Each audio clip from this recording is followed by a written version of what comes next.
quietly in those cooler areas and instead hunting early in the morning or right before dark when it's just a little bit cooler for them. Now, eagles like this, as I said, were a very rare sight when I was a little girl in Alabama. But now, because of habitat protection and also some reintroduction efforts that were undertaken in Alabama, and the efforts of many conservation-minded folks right here in our state that noticed that the eagle was in decline and took steps to build the populations back up, they are no longer an endangered species. They are no longer a threatened species. Many people say, well, I saw a book at the library that said they were. Well, it's just an outdated book. The books don't update as frequently as the laws change and as populations change. Bald eagles are doing very well in Alabama. There are so many nesting pairs that the state no longer counts them officially anymore. There were about 100 nests at last count in 2006. That means 200 adults.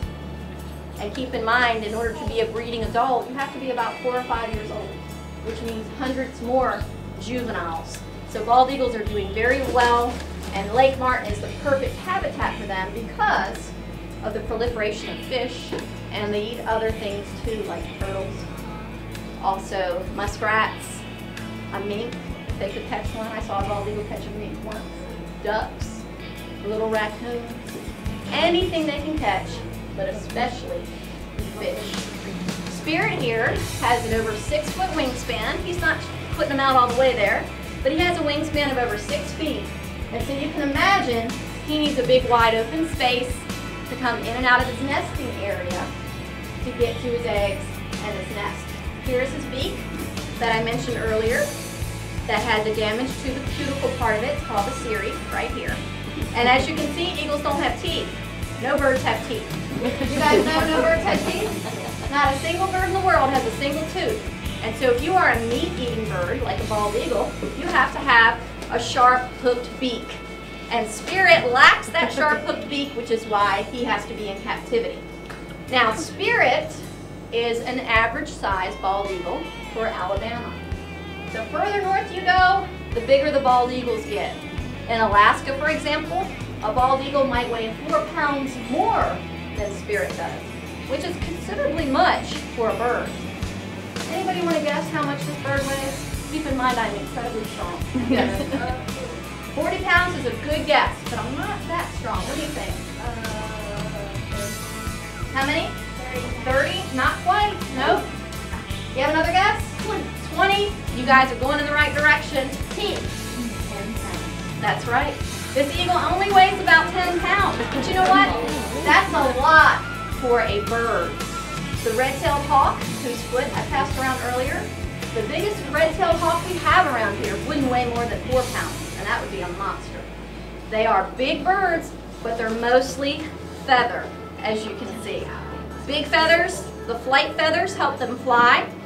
These feathers give their body shape. I knew that was coming. And it's waterproof. Can you take the lid off of that, please, Paula? Now, we've all heard the term like water off a duck's back.